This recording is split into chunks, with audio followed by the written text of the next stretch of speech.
Vamos lá, pessoal. Aguardando aí a entrada de vocês e da Silvia. Desculpem aí pelo transtorno. Tivemos um probleminha. Vamos ver se a Silvia consegue retornar.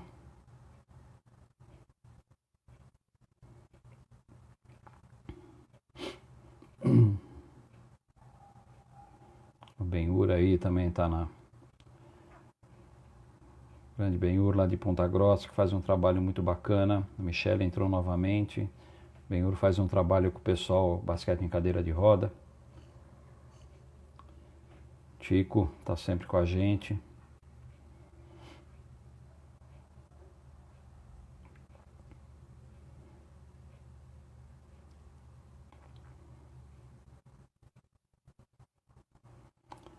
Aguardando aí a entrada da Silvia. Adriano também.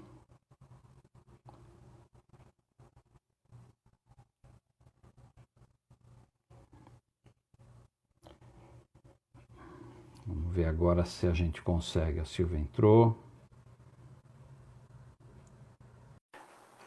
Vamos lá. Se a gente não conseguir, nós vamos só no som mesmo.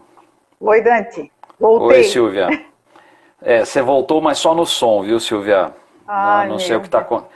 Mas não tem problema. Silvia, vamos fazer o seguinte, vamos fazer a palestra assim mesmo, né? Porque eu acho que o assunto é muito legal e da forma como a gente tinha pensado, eu acho que a gente consegue fazer. Infelizmente, sem a tua imagem, mas a gente consegue tocar. Tá bom, Silvia? Silvia? Oi, tá me ouvindo agora?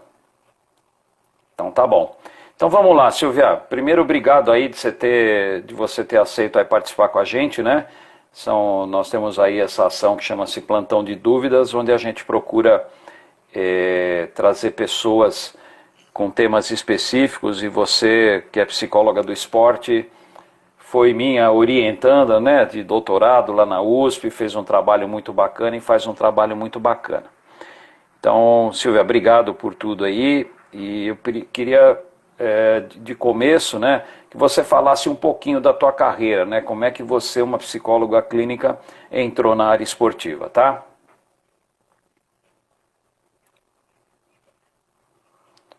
Tá tudo ok.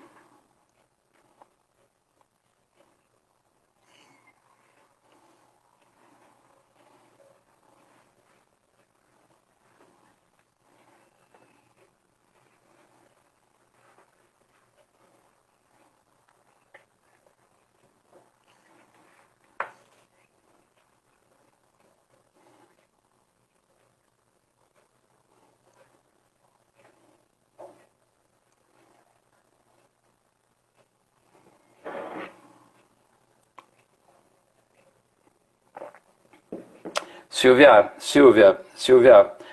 o pessoal está dizendo que não está te ouvindo. Nós estamos com algum problema. Tá meio complicado aqui.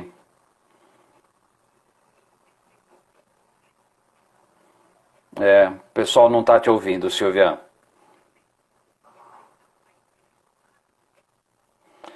Mas aí no Instagram você não consegue no computador, né? Não. Silvia, vamos fazer o seguinte. Pois é, então.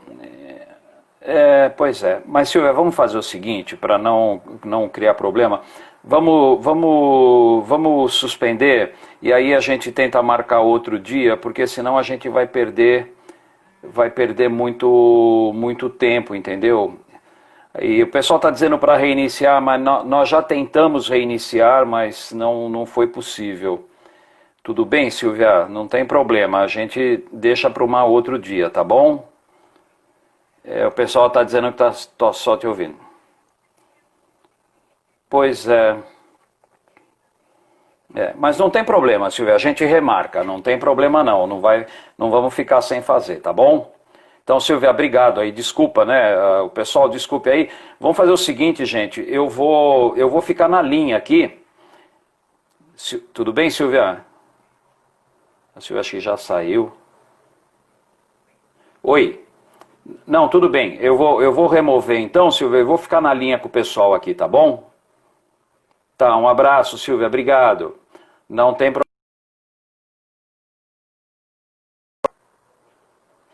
Bom, pessoal, é o seguinte, houve esse probleminha aí, mas eu vou continuar aqui na linha, já que a gente tem, né, esse espaço aberto. Se alguém quiser fazer alguma pergunta, se alguém quiser tirar alguma dúvida, eu fico à disposição de vocês aí. Então, a gente pode conversar um pouquinho, se alguém quiser tirar alguma dúvida, conversar comigo, fiquem à vontade. Caso contrário, a gente encerra, eu peço desculpas aí pelo transtorno e aí a gente tentamos várias vezes, né? Vocês perceberam aí.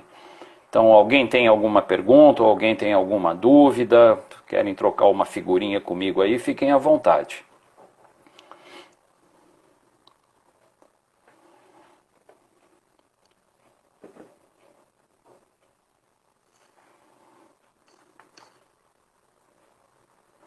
Então a Michele está perguntando aqui, sim, eu vou marcar novamente, Michele. Com certeza, não essa semana, né? E nem a semana que vem, porque a semana que vem nós já temos duas lives, uma com a Sara Toni, que é nutricionista do Paulistano, trabalha com basquete no Paulistano, que eu acho que é um assunto muito legal também para falar da parte de nutrição. E na quinta-feira nós temos o Vandinho, que é um técnico brasileiro que atua já há muito tempo no basquete universitário americano, né? Muitos já conhecem o Vandinho. E nós temos uma outra também para remarcar, que é a do Vita, que deveria ser nessa próxima quinta-feira, mas como vai haver o congresso da CBB, a gente ouve por bem remarcar. Aí a Michele me pergunta se eu ainda estou trabalhando na USP. Então, Michele, eu sou aposentado pela Universidade de São Paulo, mas existe um projeto dentro da universidade que chama-se Colaborador Sênior. E nesse projeto a gente consegue desenvolver algumas atividades relacionadas com o ensino, principalmente, e desenvolvimento de projetos. Mas, enfim, ainda estou lá, de qualquer maneira, né? A Silvia acabou de me mandar uma mensagem aqui que está tendo um problema com a operadora, porque diz que está chovendo muito lá em Florianópolis. Então deve ter sido isso. Então é isso, Michele. Eu ainda estou lá na USP, estou vinculado às duas disciplinas de pós-graduação, metodologia da pesquisa em educação física e esporte infantil e treinamento a longo prazo. Então estou lá nesse projeto que é bastante legal, porque a gente que se aposenta também, às vezes por algumas questões, né? Mas a gente continua sendo útil de alguma forma e isso é muito bom. O Yosemar está dizendo o seguinte, né? Quanto o Mini, na sua visão, na proposta de jogo, quantas crianças por equipe? 3 contra 3, 4 contra 4, 5 contra 5.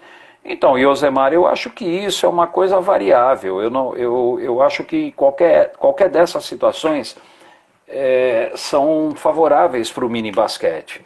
Eu acho que o maior problema do mini basquete é você adaptar as regras, né? Então, mesmo numa situação de 5 contra 5, você imaginar as crianças de 10, 11 anos jogando naquela quadra enorme, né, com linha de 3 pontos, com a tabela na altura, eu acho que isso não é legal. E com relação à idade, enfim, eu acho que até 12 anos, né, é a idade certa para o mini basquete, e como eu falei, dependendo da idade, quanto menor a idade, mais adaptações nós temos que fazer. Tá bom? Só para quem está entrando agora, só um esclarecimento, tivemos um problema aí com a Silvia, não com a Silvia, mas com a conexão da Silvia lá em Florianópolis. Então eu me dispus a ficar aqui na linha para conversar um pouco, tirar dúvidas. Então fiquem à vontade, por favor. Eu estou vendo que o Lula entrou aí, meu parceiraço de toda a vida no basquete, né? E o Edson Fabre, meu antigo companheiro aí de quadra, enfim, estou à disposição aqui de vocês, tá bom? Só não quero ficar na tela aqui, vocês olhando para mim, sem falar nada. Então, por favor, vamos trocar figurinha.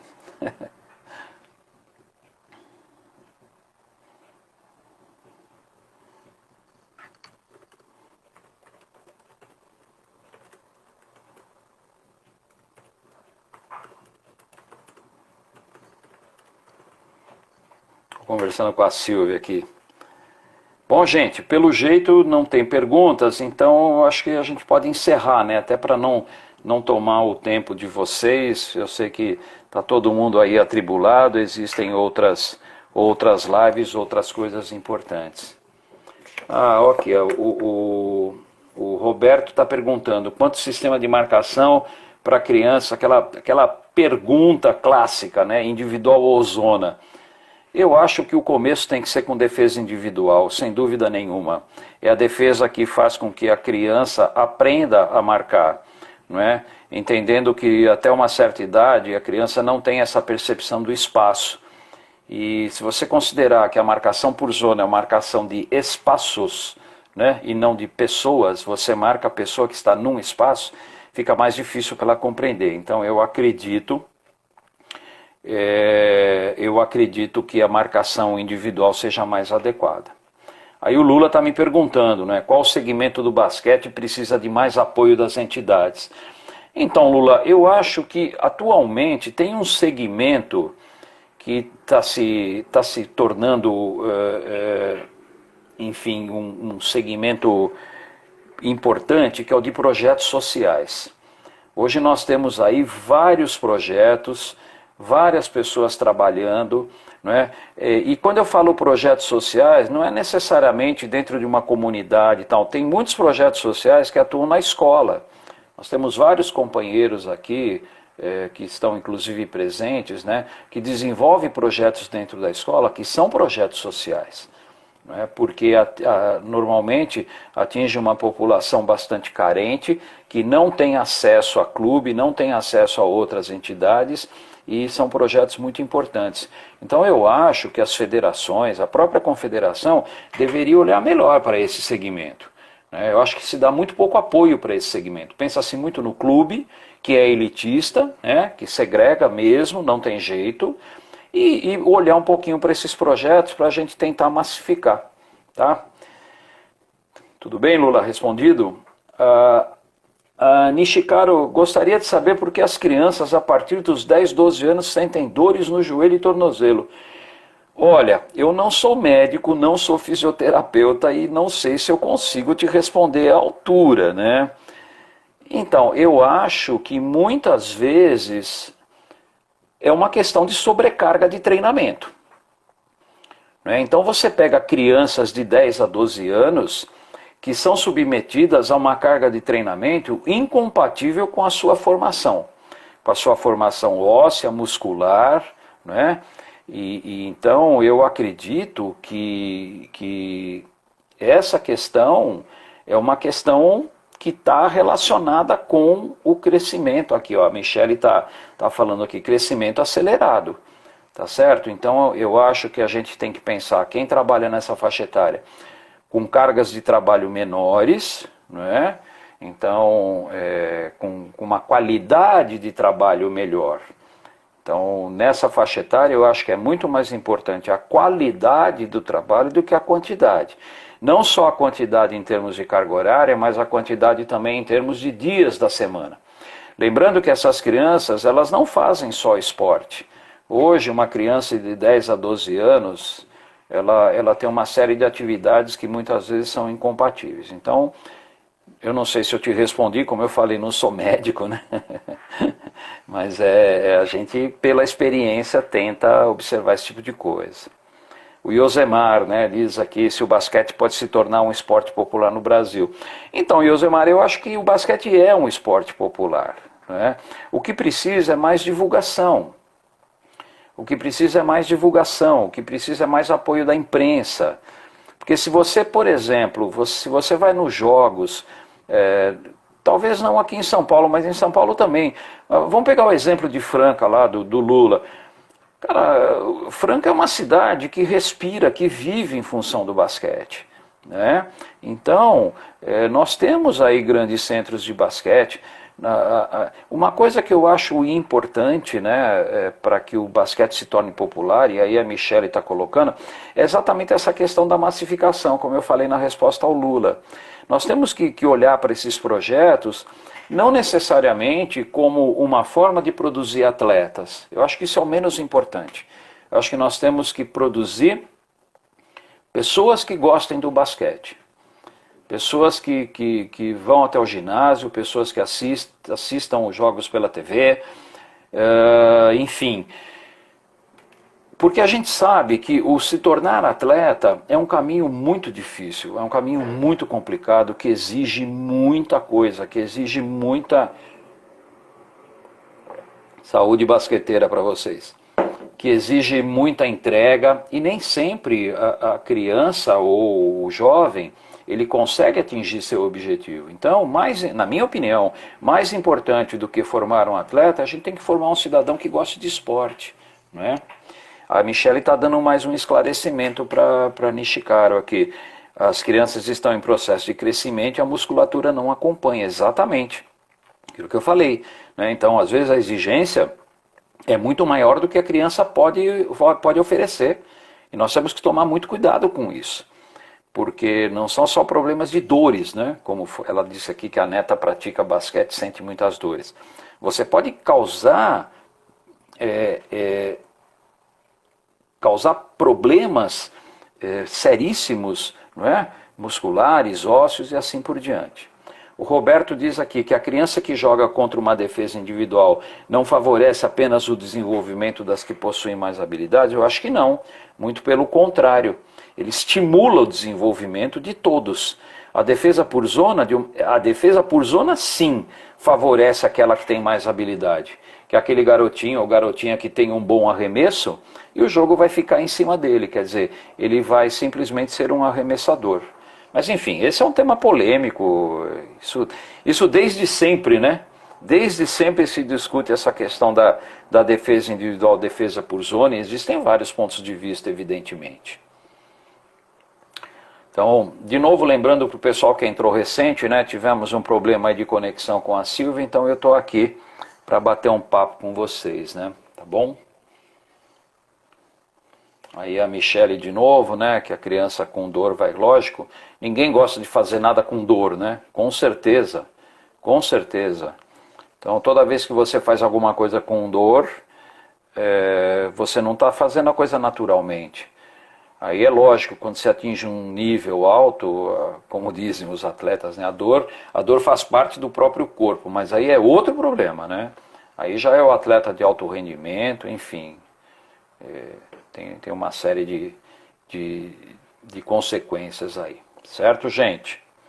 Vamos lá, pessoal, estou aqui, hein? Estou aqui.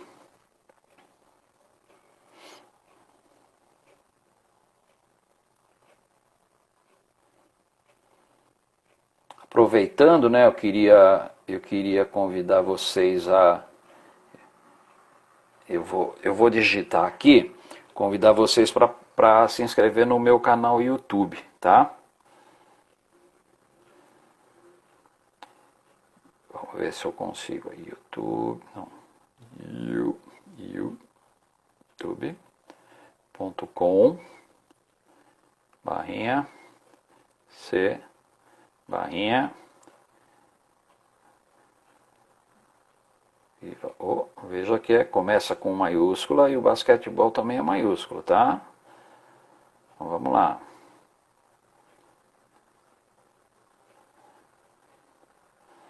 Esse é um canal YouTube, tem umas coisas muito bacanas que eu coloco, não só coisas minhas, mas eu recebo de colegas coisas interessantes, coisas importantes, eu os convido aí a participar do canal. Tá aí, ó, a Nishikaro está dizendo que a neta dela treina e ainda fazia ginástica olímpica, quer dizer, aquilo que eu falei, né? Eu acho que é uma carga muito grande de trabalho, então, enfim, é difícil. Eu acho que é difícil quando você exige muito da criança. Eu acho que os pais, no caso, têm que ter consciência de que estamos falando de criança, né? Estamos falando de criança, não estamos falando de adulto em miniatura. Isso é um problema muito sério, ok?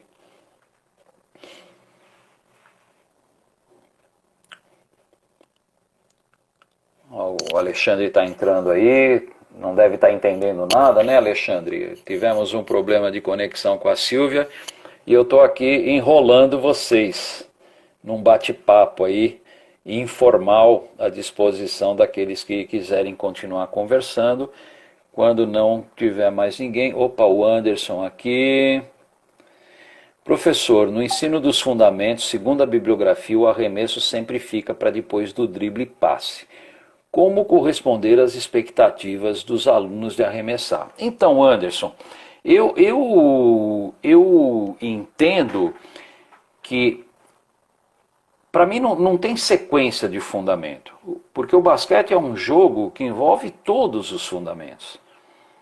Então, você trabalhar, é quase que natural, né, o arremesso surgir a partir de um drible ou de um passe, de uma recepção de bola. Mas todos os fundamentos têm que ser trabalhados, né? Enfim. Mas eu não aconselho, por exemplo, o treinamento fracionado. Treinar o drible, depois o passe, depois o arremesso, depois o rebote. Tudo bem, essa pode ser a sequência do jogo. Drible, arremesso e rebote. Tá ok? Mas você tem todos os outros fundamentos. Você tem os fundamentos sem bola, né? Os desmarques, as mudanças de direção. Tudo isso é muito importante ser trabalhado. Então eu acredito num trabalho integrado de fundamentos. O Roberto está falando aqui, acho que é uma pergunta, né, Roberto? Algumas técnicas para o aprendizado do arremesso. Então, Roberto, é assim, existem aquelas técnicas de molde, né, paradinho, fazendo um movimento de braço, depois com um drible, o alto drible que a gente fala, né, joga a bola, pega e faz o arremesso, e aí adiciona o drible, enfim. Eu acho que tem várias maneiras, né? Medalha entrou aqui, medalha Silvia, não conseguimos conexão com a Silvia, tá?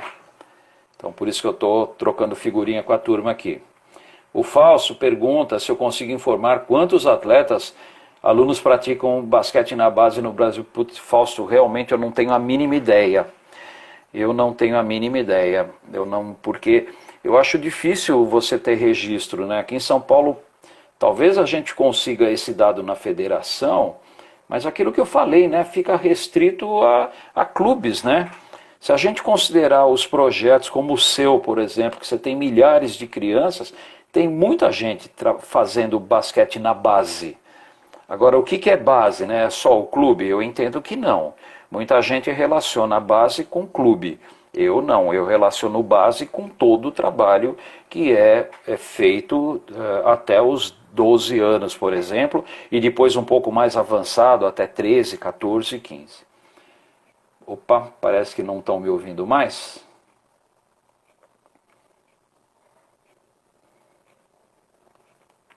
Pararam de me ouvir? Olá, pessoal.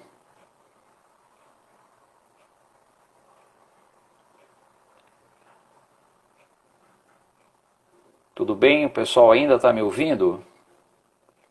A Michele falou que não estava me ouvindo mais. Será que é só ela ou mais alguém? Ok, o Anderson disse que está ouvindo. Então é isso aí, pessoal. O Alexandre está ouvindo, está todo mundo ouvindo então. Então vamos lá, vamos continuar. Se tiverem mais alguma pergunta, fiquem à vontade. O Lula está dizendo também que está tudo ok. Eu estou à disposição, gente. Já que vocês estão me ouvindo, vamos lá, né? Já que vocês não têm mais nada para fazer mesmo, né? A tarde já tá comprometida, então vamos conversar. Vamos trocar figurinha aqui, tá certo? Vamos tomar uma aguinha aqui na minha canequinha basqueteira aqui, ó.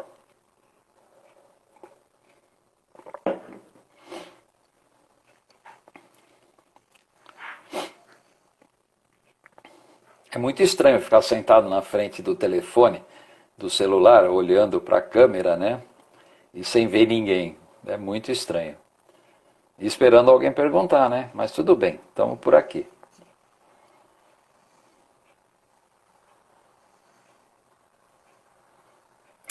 Alessandra, da estatística aqui. Dante, você acha que a implementação de jogadas nas categorias de base no feminino pode dificultar ou inibir o processo? Ô Alessandra, eu diria que não é no feminino não, é no basquete. No basquete. Né? Não dá para você, aquela velha questão de robotizar a criança, né?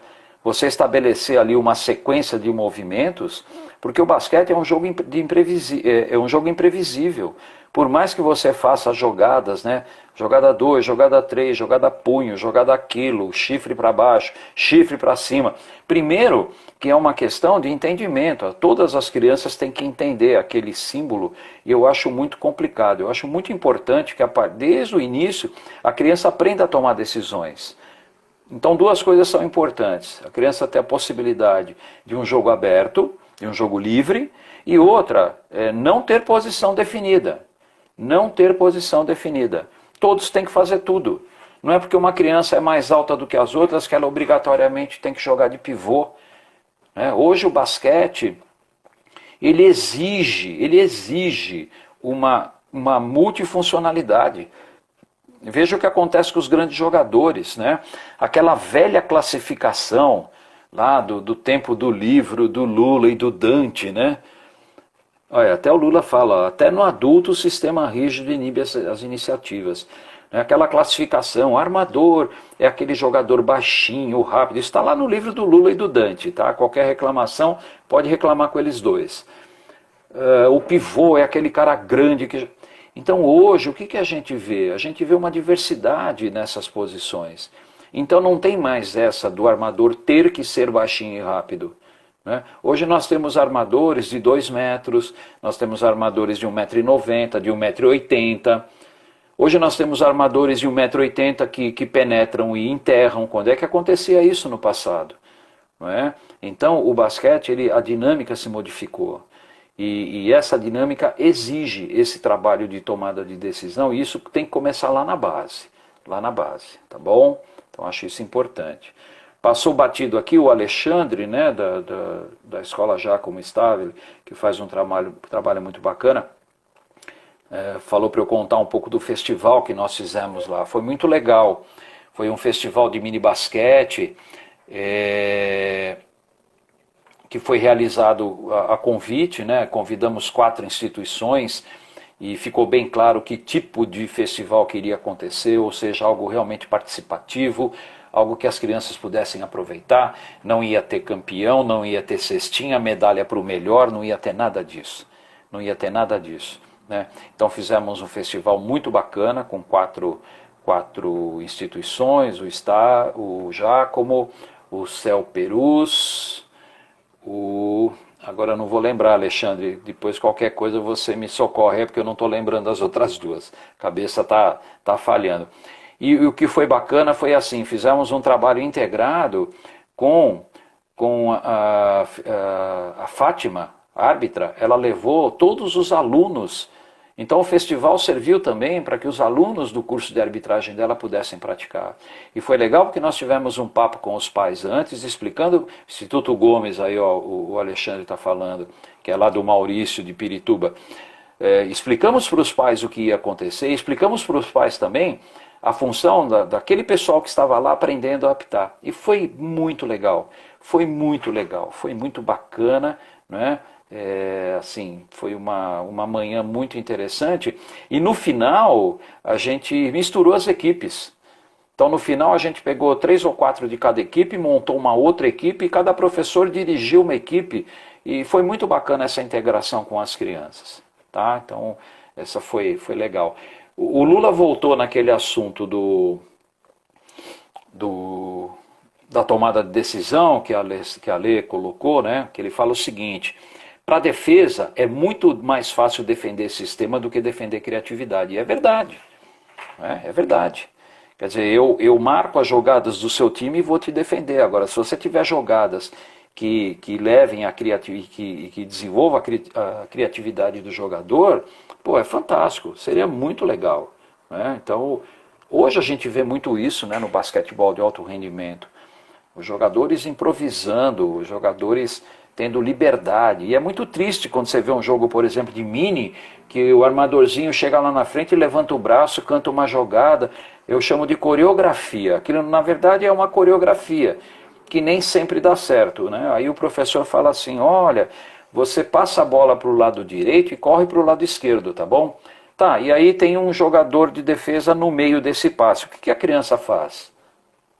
O que ela faz, né? Deixo aqui a pergunta para vocês. Ela vai ficar perdida. Por quê? Porque ela não foi estimulada a criar, ela não foi estimulada a entender o que está acontecendo e tomar uma outra decisão. Então, voltando na questão da tomada de decisão, ela é fundamental. Fundamental trabalhar com tomada de decisão.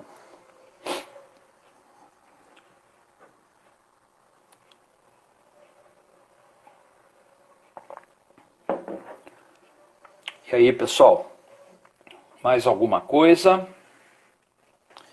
Vamos ver se tem mais alguma coisa aqui. Opa, olha o Fausto aqui, ó. Vamos fazer um festival em Franca? Claro, Fausto.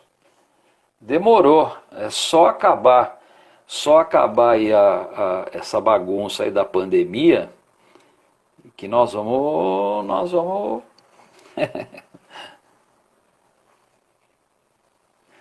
O Paulo César diz o seguinte, como colocar uma menina de 12 anos, de 1,95 m, com 130 o quê, Paulo? Quilos, para marcar individual na periferia. Todos vão jogar um contra um em cima dela. Alguns atletas iniciantes com pouca mobilidade não têm a mesma condição. Ué, é uma questão dela se adaptar à situação. Quer dizer, por causa de uma menina você vai deixar de fazer aquilo que tem que ser feito? Tá certo? Então eu acho o seguinte, depende muito também de qual é o seu objetivo. Se o seu objetivo é ganhar o jogo a qualquer custo, então eu acho que você tem que marcar a zona mesmo, botar essa menina lá no meio do garrafão, escondê-la, né? Escondê-la, não deixar ninguém chegar perto dela, e aí provavelmente com 13, 14 anos ela vai parar de jogar basquete. Então eu acho que vale a pena insistir sim, vale a pena ensinar para ela os movimentos básicos de defesa, criar alguma situaçãozinha de ajuda. Eu acho que não deve desistir disso não, tá bom?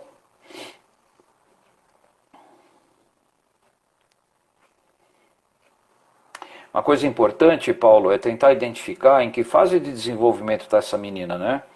Porque se ela já está numa fase de desenvolvimento avançado, ela vai ficar com essa estatura durante o resto da sua vida, né? Olha aí o Júlio Malfi aí, faça as outras 4 rodarem sempre que essa for batida. Aquilo que eu falei, a questão da ajuda, né?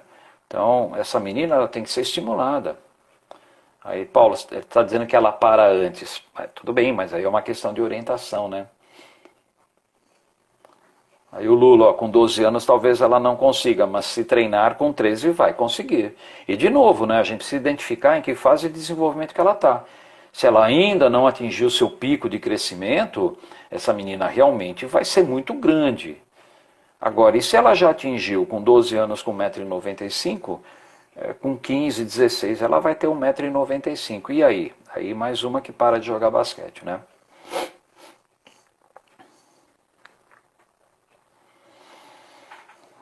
Isso aí, pessoal. O papo está muito bom, né?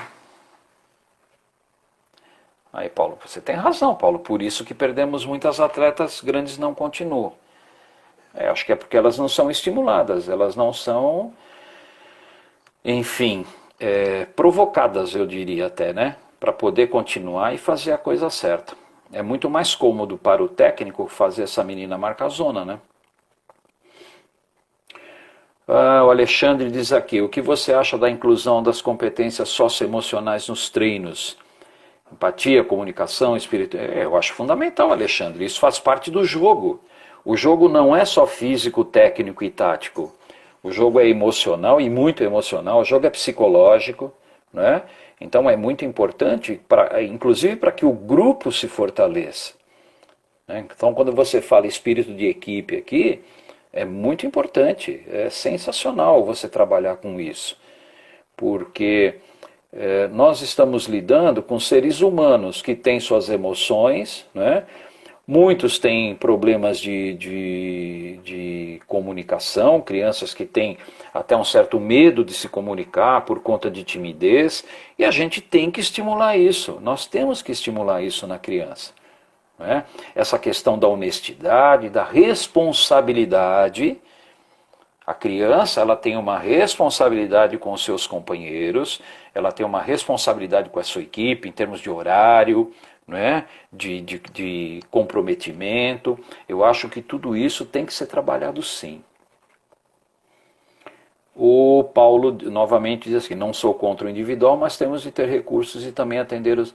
Não, sem dúvida, Paulo, sem dúvida, é o que eu falei, é uma questão de pensamento. Né? Uma questão de ter uma filosofia de trabalho. Eu não sou contra não, tá?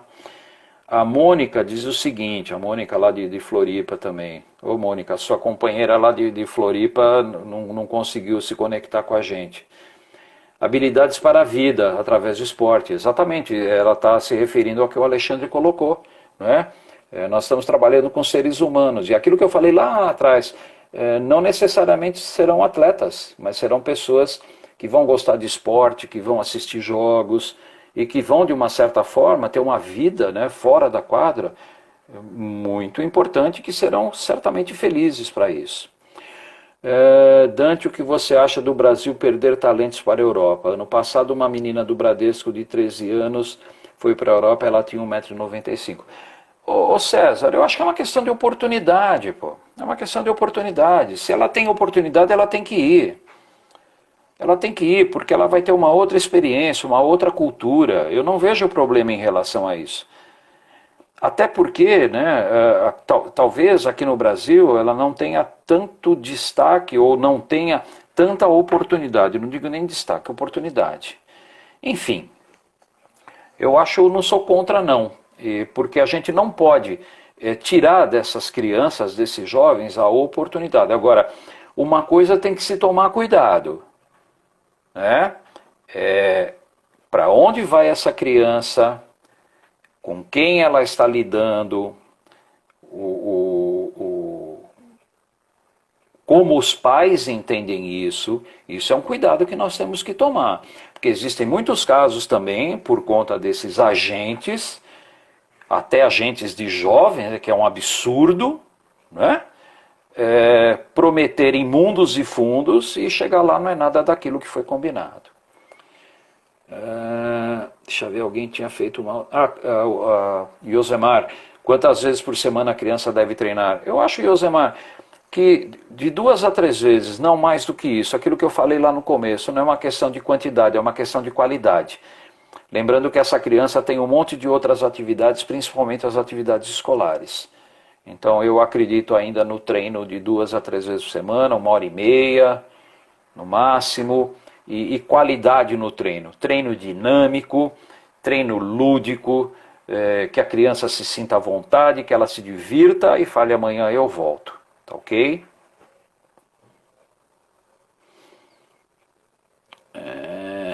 A Mônica e o Alexandre aqui trocando elogios. Só para vocês, o Alexandre, ele é o técnico do Giacomo, né, uma escola aqui da Zona Norte de São Paulo, e a Mônica, ela trabalha num projeto muito bacana da UDESC, né, Universidade de Desenvolvimento de Santa Catarina, chama-se IBCC, né, Mônica? Instituto... Mônica, me ajuda aqui, quero falar o nome do teu projeto e não estou conseguindo, mas é um projeto muito bacana, não é? É o Basquete para a Cidadania, certo? Projeto Basquete para a Cidadania. É muito legal. Aí está aí, ó, IBCC. E é um trabalho muito bonito. Esse projeto, inclusive, já levou crianças, Instituto Baby Basquete Cidadania. Opa, aí sim, hein, Mônica? Agora valeu.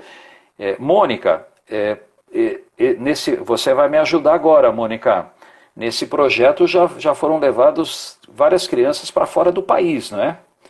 Pelo menos a última vez que nós nos encontramos aí, e com você, com o Paulão, tal, vocês tinham me dito que tinham levado ou iam levar um grupo de crianças. Então, Mônica, escreve um pouco aí.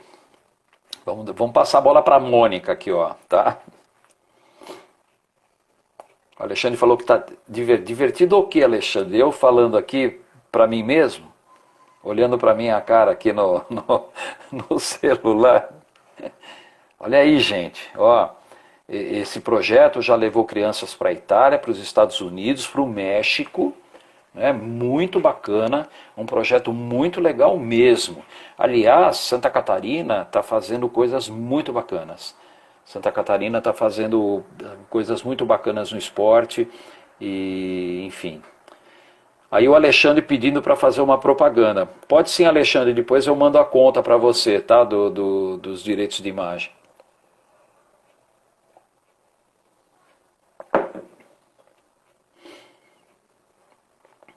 Oh.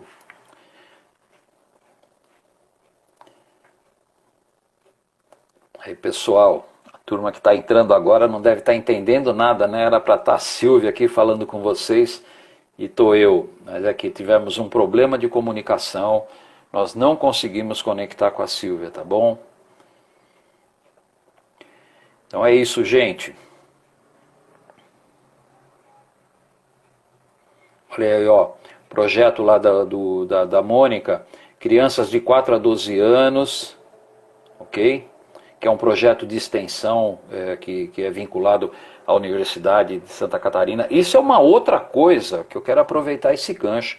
As universidades fazem muito pouco, né, para desenvolver o esporte. Muito pouco, muito pouco.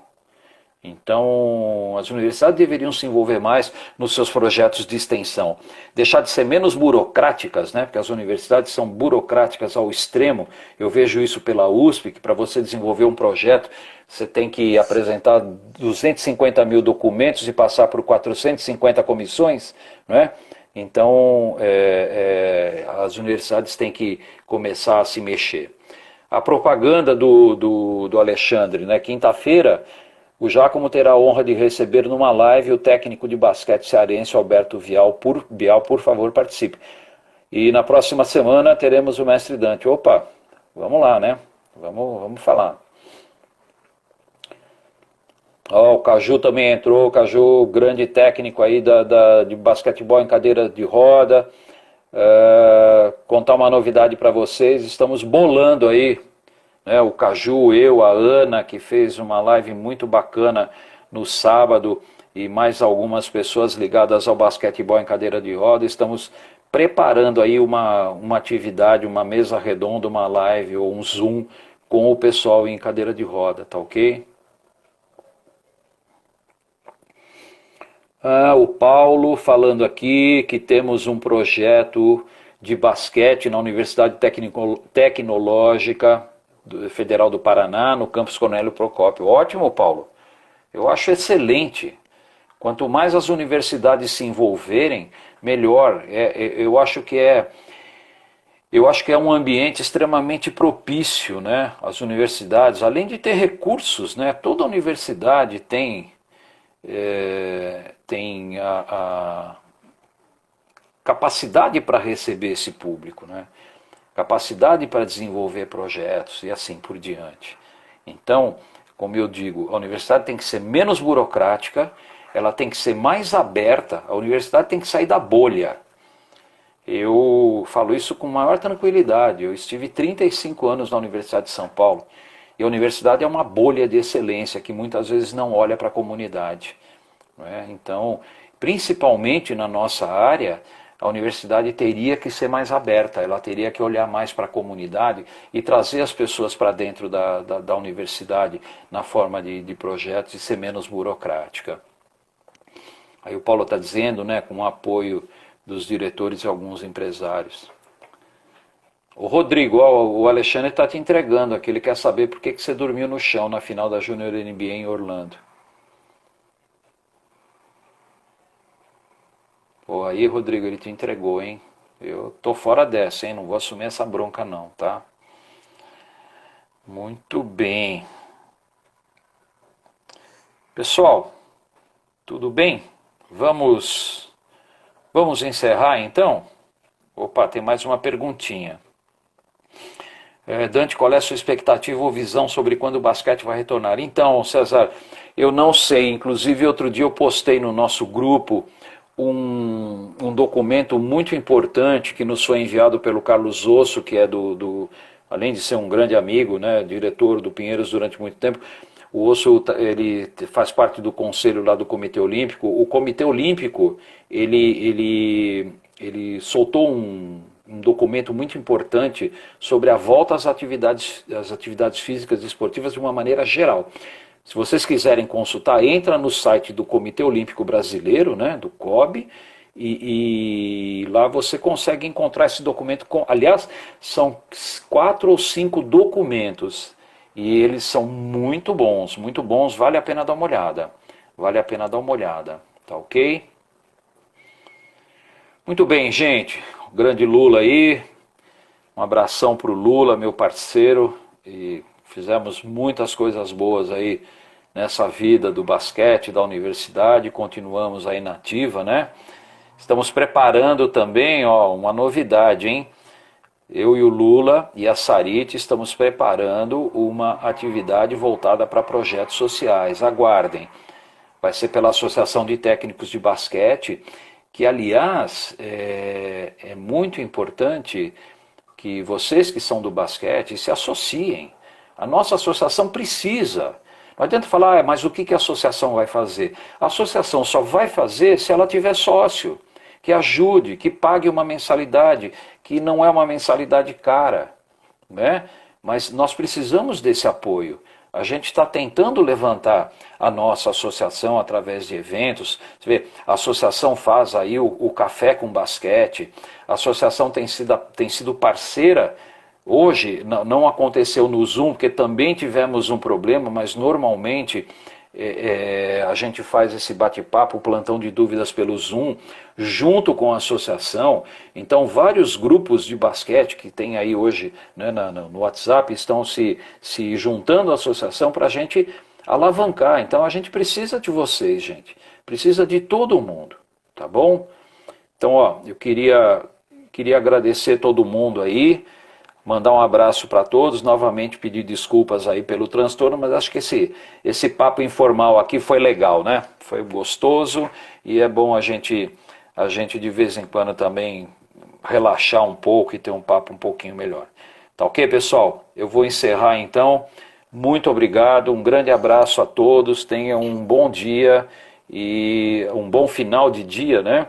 E vamos continuar nessa luta aí pelo basquete, tá ok? Então, ó, obrigado para todos aí, obrigado pela participação, um grande abraço.